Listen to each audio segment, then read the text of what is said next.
मैं doctor Kaushalkant Mishra, associate director, bone and joint institute, Fortis Escorts hospital, New Delhi. आप सबको सर्दियां फील होने लगी हैं और जैसे जैसे सर्दियां आती हैं वो सारे लोग जिनको गठिया है, जिनको कोई सर्जरी हो चुकी है, जिनको जोड़ों का प्रॉब्लम है, यानी यूँ कहें कि ऑर्थोपेडिक्स की प्रॉब्लम बढ़ने लगती हैं। एक अच्छी बात यह है कि ऑर्थोपेडिक्स प्रॉब्लम कभी भी लाइफ थ्रेटनिंग नहीं होती है, पर वो आपको क्रिपल बना सकती है। तो जो मोस्ट कॉमन प्रॉब्लम जो आपको सर्दियों में परेशान करती है उसको लेमैन लैंग्वेज में हम गठिया बोलते हैं। और ये गठिया दो तरह का मेनली होता है, एक यंग एज का गठिया होता है, एक ओल्ड एज का गठिया होता है। और सर्दी के मौसम में दोनों गठिया का पेन बढ़ जाता है, दोनों आर्थराइटिस प्रेसिपिटेट करती है।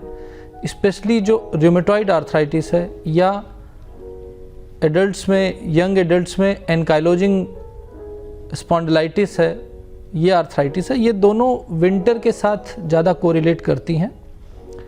और यूजुअली देखा जाता है कि जब सर्दियां होती हैं तो स्टिफनेस ज़्यादा होती है, बदन में अकड़न होती है और चलने में डिफ़िकल्टी होती है।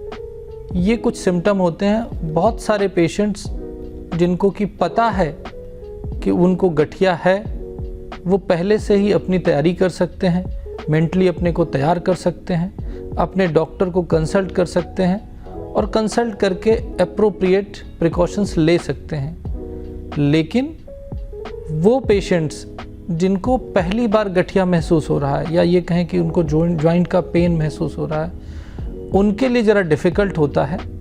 तो मैं उनके लिए बता दूं कि जिसको पहले कभी भी जॉइंट पेन नहीं रहा है और सर्दियों में जॉइंट पेन आ रहा है और ज़्यादातर वो हाथ की छोटी उंगलियों में, गर्दन के पीछे स्टिफनेस की तरह अकड़न होती है, नी जॉइंट में, ये कुछ एरिया होते हैं जहाँ पे ज़्यादा प्रॉब्लम नज़र आती है। तो जो सबसे कैरेक्टरिस्टिक सिम्टम होता है किसी भी आर्थराइटिस का, वो आर्थराइटिस जो कि यंग एज में होती है, मैं उसकी बात कर रहा हूँ। वो सबसे पहला सिम्टम जो होता है स्टिफनेस होती है, अकड़न होती है। और जब भी अकड़न आती है वो सुबह ज़्यादा देर तक रहती है और जैसे जैसे डे पास होता है वो आर्थराइटिस का पेन धीरे धीरे कम होने लगता है। और फिर जब रात में थकान होती है और उसके बाद जॉइंट पेन दोबारा आता है। इन दोनों में ख़ास बात यह है कि अगर आपके जोड़ों का दर्द सुबह सुबह ज़्यादा हो रहा है, वो आधे घंटे से ज़्यादा तक रहता है, अकड़न आपको आधे घंटे से ज़्यादा रहती है, ये सारे सिम्टम ये बताते हैं कि आपको रूमेटॉइड आर्थराइटिस है या एनकाइलोजिंग स्पॉन्डिलाइटिस है या इस तरह की यंग एज की आर्थराइटिस है।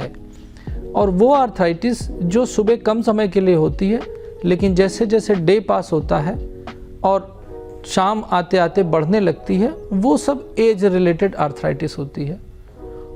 दोनों का ट्रीटमेंट डिफरेंट है और बहुत सारे लोगों को ये लगता है कि पेन किलर नहीं खाने चाहिए। बिल्कुल सही बात है कि पेन किलर्स नहीं खाने चाहिए, लेकिन अगर आपको आर्थराइटिस है तो वो जिसको आप पेन किलर कहते हैं, हम एज ए डॉक्टर उसको एंटी इन्फ्लेमेटरी कहते हैं। और जो आर्थराइटिस जो होती है वो इन्फ्लेमेशन का ही रिजल्टेंट होती है, क्योंकि बिना इन्फ्लेमेशन के आर्थराइटिस हो ही नहीं सकती। तो सारे आर्थराइटिस के मरीजों को जो ट्रीटमेंट दिया जाता है उसमें आपका पेन किलर और डॉक्टर का एंटी इन्फ्लेमेटरी इंटीग्रल पार्ट होती है। और बहुत सारे आर्थराइटिस के पेशेंट इसी डर से, गूगल नॉलेज से, अपने ट्रीटमेंट के मेन इंटीग्रल पार्ट को अपने हिसाब से चेंज करते हैं। यानी कि जो डॉक्टर ने आर्थराइटिस का प्रिस्क्रिप्शन लिखा हुआ है उसमें से वो अपनी नॉलेज से उसमें से पेन किलर हटा देते हैं अपना और ट्रीटमेंट लेते रहते हैं। इसका नुकसान ये होता है कि उनका आर्थराइटिस कंट्रोल नहीं होता है। तो एज ए डॉक्टर मेरा ये मानना है, मेरी ये एडवाइस है कि वो सारे लोग जिनको आर्थराइटिस है वो अपने डॉक्टर का जो कंसल्ट किया हुआ पर्चा है, प्रिस्क्रिप्शन है, उसको पूरी तरह से फॉलो करें, उसमें कोई चेंज ना करें।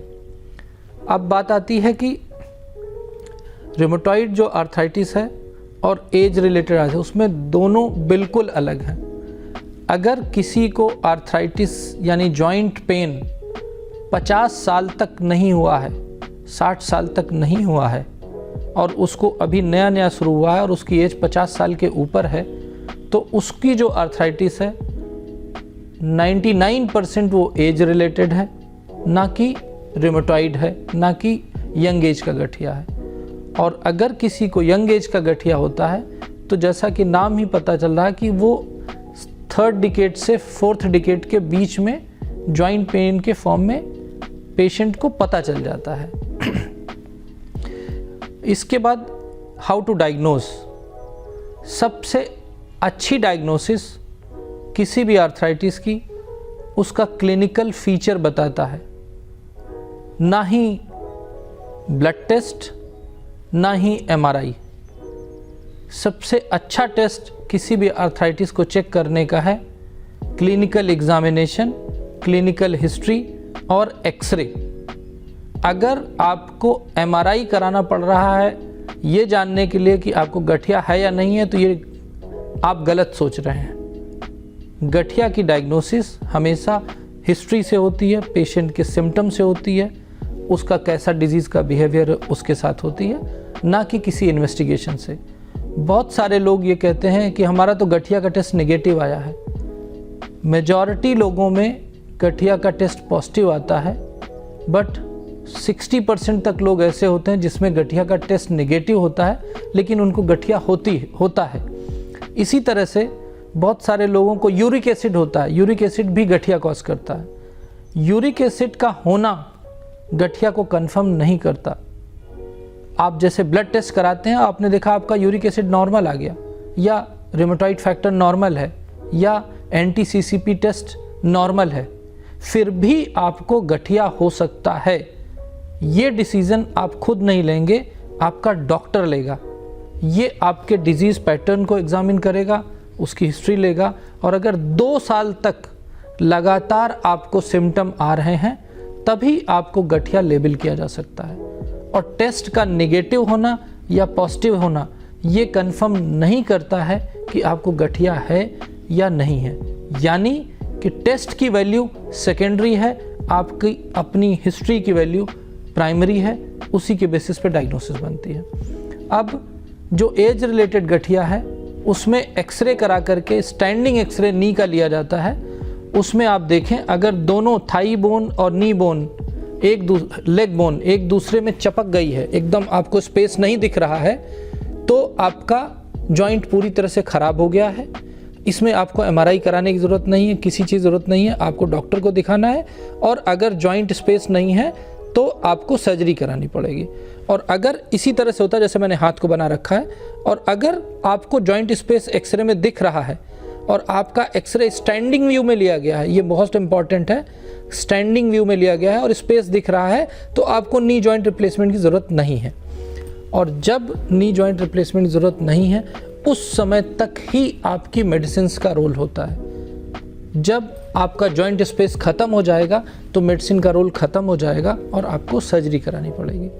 जब तक स्पेस प्रिजर्व्ड है तब तक उसको बचाने के लिए, अगर आपकी एज 50 साल से ऊपर है तो आपको ग्लूकोसामिन कॉन्ड्राइटिन के कॉम्बिनेशन, डायसरिन का कॉम्बिनेशन और कुछ नई एंटी आर्थराइटिक मेडिसिन आई हैं जो आपकी आर्थराइटिस को ख़त्म नहीं करेंगी, सिर्फ उसकी तकलीफ़ को कम करेंगी और डिले करेंगी आपके रिप्लेसमेंट के टाइम को। जबकि अगर आपको यंग एज की आर्थराइटिस है तो उसमें एंटी रूमेटिक मेडिसिन आती हैं, जिसमें से मेजॉरिटी ओरल मेडिसिन है। आजकल कुछ बायोलॉजिकल्स आए हैं जिसको IV दिया जाता है, कुछ ओरल बायोलॉजिकल्स भी लेटेस्ट आए हैं, वो भी यूज़ किया जाता है। लेकिन आपका ट्रीटमेंट बायोलॉजिकल से होगा, एंटी रूमेटिक मेडिसिन से होगा, या हमारा एंटी इन्फ्लेमेटरी और आपका पेन किलर से होगा, ये डिसीज़न डॉक्टर पे छोड़ें, ना कि सेल्फ डिसीजन लें। ये तो हुई ट्रीटमेंट की बात। कोई भी आर्थराइटिस हो, सर्दी में जो बढ़ती है उसके बढ़ने को बचाने के लिए आपको वार्म कपड़े पहनने चाहिए, सिकाई करें। अगर आपका जॉइंट पहले से ही रेड हॉट और टेंडर है, यानी देखने में वो रेड हुआ है और उस पे हाथ रखने से गर्मी है और दर्द ज़्यादा है, तो उस समय सिकाई को अवॉइड करना चाहिए। लेकिन अगर आपका जॉइंट रेड हॉट टेंडर नहीं है, यानी कि केवल आपको दर्द हो रहा है, चलने में अकड़न है, तो आप उसकी गर्म सिकाई कर सकते हैं। आप उसके ऊपर कोई भी गर्म तेल लगा सकते हैं। बहुत सारे तेल, जेल, स्प्रे मार्केट में है। सभी का मैकेनिज्म ऑफ एक्शन एक ही है कि जब उसको डालने से गर्मी होती है और उसको पेन रिलीफ होता है, उससे ट्रीटमेंट नहीं होता है, उससे केवल आपकी डिस्कम्फर्ट कम होती है। रूमेटॉइड का ट्रीटमेंट लंबा चलता है। अगर आप कन्फर्म्ड रूमेटॉइड वाले हैं तो आपको हर 3 महीने से लेकर 6 महीने के बीच में, डिपेंडिंग ऑन आपकी प्रॉब्लम कंट्रोल्ड है या नहीं कंट्रोल्ड है, अपने डॉक्टर को दिखाना चाहिए। रेगुलर फॉलोअप में रहना चाहिए। एंड फाइनली डेली साइकिलिंग करनी चाहिए, वॉकिंग करनी चाहिए, एक्सरसाइज करनी चाहिए। एक्टिविटी इज़ की। आप जितना ज़्यादा चलेंगे फिरेंगे, काम करेंगे, उतना ज़्यादा फिट रहेंगे। जाड़े के दिनों में गर्म कपड़े पहने, वार्म एनवायरनमेंट में रहें। इस तरह से आप अपने जॉइंट पेन को बचा सकते हैं। नमस्कार।